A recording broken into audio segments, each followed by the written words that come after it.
राम राम जी। आत्ममंथन में आपका स्वागत है। बात कर लेते हैं मूलांक 4 वालों के बारे में।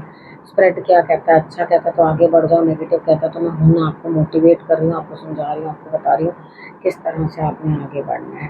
ठीक है, आपको उपाय बताती हूँ, आपको मित्र शत्रुओं को कैसे हैंडल करना है वो बताती हूँ। उसके बाद आपको गुरु मंत्र बताती हूँ।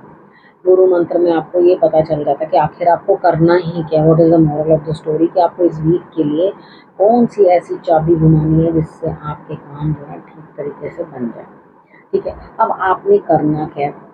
अब यहाँ पर सबसे पहले है प्रश्न पूछना है, तो आप अपना प्रश्न कमेंट करते हो तो ज़रूर पूछ सकते हो, नहीं करते हो तो आप करना शुरू कर दो कमेंट, अपना प्रश्न पूछ लेना बाद में। और अगर आपको लगता है पर्सनली बात करनी है तो मेरी टीम आपको हेल्प कर देगी, आप पर्सनली भी जो है कमेंट कर सकते हो। बात कर लेते हैं मंडे की। मंडे वाले दिन मुझे ऐसा लगता है आप किसी न किसी चीज़ में स्टक हो, फंस गए हो, कुछ सूझ नहीं रहा, कुछ समझ नहीं आ रही। देखो, थोड़ा ध्यान करो, ठीक है, चीज़ें सॉर्ट आउट होती हैं। इतना ज़्यादा आप अपने आप को फंसा हुआ महसूस करोगे तो दिक्कतें आ जाएंगी। ठीक है, जब बहुत ज़्यादा परेशानी लगे तो शंकर भगवान की शरण में चले जाते हैं, यानी कि ना इधर समझ में आ रहा है ना उधर कुछ समझ में आ रहा है, तो शंकर भगवान की शरण में जाओगे तो डेफिनेटली आपके लिए रास्ते जो है वो बन जाएंगे। ठीक है, यहाँ आपने करना क्या है? देखो, सोच से भी ज़्यादा जो है अपना दूर अंदेशी की सोच लेकर आओगे, चीज़ों को सॉर्ट आउट करोगे, मेडिटेशन करोगे, आपके लिए रास्ते निकलेंगे, परेशान होने की कोई ज़रूरत नहीं। अब हम बात कर लेते हैं ट्यूसडे की। ट्यूसडे वाले दिन आप सीनियर्स की, बड़ों की मदद करते हुए सफ़ेद पुष्प जो है आपने शंकर भगवान पे अर्पण करने हैं। लेकिन आपको क्या होगा, मॉर्निंग में तो आप अपनी तरह से सेवा कर लोगे, लेकिन शाम तक आपको ऐसा लगेगा मैं बहुत, मुझ पे बोझ है, मैं बहुत परेशान हूँ, बहुत ज़्यादा दिक्कत में हूँ। ठीक है, दिक्कत दिखाई भी दे रही है, बर्डन बहुत ज़्यादा फील हो रहा है। हनुमान जी की आराधना करने से सब बोझ टल जाते हैं। ठीक है, उनका सिंदूर लेके दोनों कंधों के ऊपर लगा दो और उनको कहो कि मेरा बोझ उठाने में जो है मेरी मदद कर दो, वो डेफिनेटली आपके लिए कर देंगे। अब बात करते हैं वेडनेसडे। वेडनेसडे वाले दिन मुझे ऐसा लगता है यहाँ स्थिति आपकी कुछ इस तरह की बनती हुई दिखाई देती है कि आप यहाँ कहीं ना कहीं कुछ ना कुछ जो है इस तरह का महसूस करोगे अंदर से कि आपके लिए नया काम दोबारा से शुरू करना। तो कोई बात नहीं, जब हम कुछ बड़ा सोचते हैं तो उसके लिए अगर हमें एक बार दोबारा भी कोई काम करना पड़े तो कोई दिक्कत नहीं है, क्योंकि यहाँ पे मुझे लगता है आपने बड़ा कुछ सोच रखा है, बड़ा कुछ प्लान कर रखा है। अगर आपने बड़ा कुछ सोचा है तो उसके लिए दोबारा से उस काम को करो। मुझे लगता है कि उसमें लेट हो गया है, लेकिन कोई बात नहीं। ठीक है, हो सकता है किसी से सलाह लेनी हो या किसी को कुछ कहना हो, तो यहाँ पर अगर आपको देर भी हो गई है बात करने में तो बात कर लो, क्योंकि बात करने से ही बात बनती है। ठीक है, तो हेल्प ले लो और अपने काम को करने की कोशिश करो, तो आपके लिए रिजल्ट्स जो है वो बेहतर रहेंगे। अब हम बात करते हैं थर्सडे की। थर्सडे वाले दिन मुझे ऐसा लगता है यहाँ स्थिति कुछ इस तरह की है, न्याय आपके लिए बनता हुआ।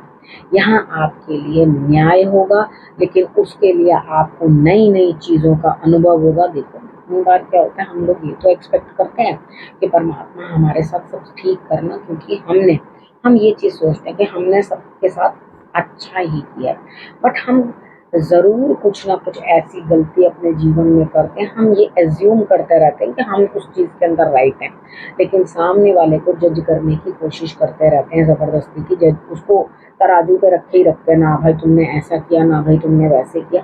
तो यहाँ हमने खुद ने क्या किया होता है वो हम बिल्कुल नज़रअंदाज कर देते हैं। वो कहते हैं ना, दिखती तो है मगर क्या चीज़, सिर्फ दूसरे की गलती, अपनी गलती थोड़ी दिखाई देती है किसी को। तो यहाँ पर क्या है, आपके लिए नई चीज़ें निकल के आएंगी, आपको नई नई चीज़ों का अनुभव होगा, और उस चीज़ को इंजॉय करने की कोशिश करो, उस चीज़ को समझने की कोशिश करो, क्योंकि तजुर्बा भी आता है।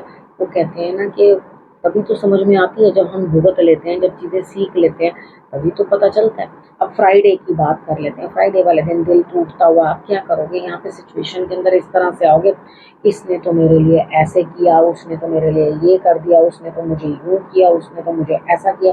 तो यहाँ पर क्या है, देखो, दिल तो दुखी होता हुआ दिखाई दे रहा है, कहीं ना कहीं आपका किसी से मन खट्टा होता हुआ दिखाई दे रहा है। अब कंपैरिजन करने के लिए क्या होता है कि आप अपने दिल को जो है थोड़ी तसल्ली दे सकते हो, अब उससे ज़्यादा कुछ नहीं बन पाता। ठीक है, अब उसके बाद हम बात करेंगे सैटरडे की। सैटरडे वाले दिन मुझे ऐसा लगता है यहाँ स्थिति कुछ आपकी इस तरह की बनती हुई दिखाई देती है कि आप एकदम इमोशनली अनसाउंड हो, यानी कि आपको कहीं ना कहीं ऐसा लगता है कि आपको कुछ ना कुछ जो है इमोशनल सपोर्ट की ज़रूरत है। आप मांग रहे हो लेकिन आपको कोई भी सपोर्ट नहीं दे रहा। उस चीज़ का रीज़न क्या है कि आप खुद को ज़बरदस्ती का ही अंधेरे में धकेल रहे हो और अपने आप को ज़बरदस्ती सबसे सेपरेट करते जा रहे हो। तो यहाँ पे रीज़न क्या आ रहा है कि कोई भी आपके ज़ख्मों पे मरहम लगाने को तैयार नहीं है। अपने अपने रोने किसी को सुनाओगे तो वो कोई सुनेगा नहीं, क्योंकि जो भी आपके साथ बीत रही है वो तो आप ही जानते हो, दूसरा नहीं जानता। ठीक है, तो वो आपको समझने की कोई कोशिश नहीं कर रहा। तो यहाँ चिंता मत करो, थोड़ा सब्र रखो। ठीक है, सब्र रखो, टाइम को बीतने दो, ऑटोमेटिकली चीज़ें आपके लिए जो है फिक्स हो जाएंगी, आपके लिए ठीक हो जाएंगी। ठीक है, आप संडे की बात कर लेते हैं। संडे वाले दिन मुझे ऐसा लगता है यहाँ पे कुछ ना कुछ जो है आपके लिए इस तरह की स्थिति है कि आपको ऐसा लगेगा भाई ये क्या हुआ। ठीक है, कुछ ना कुछ संडे मॉर्निंग में ही आपको प्रॉब्लम आएगी। कुछ लोग आपसे हटने की कोशिश करेंगे, तो आप उपाय के तौर पे 3 बारी मत्था टेक लेना।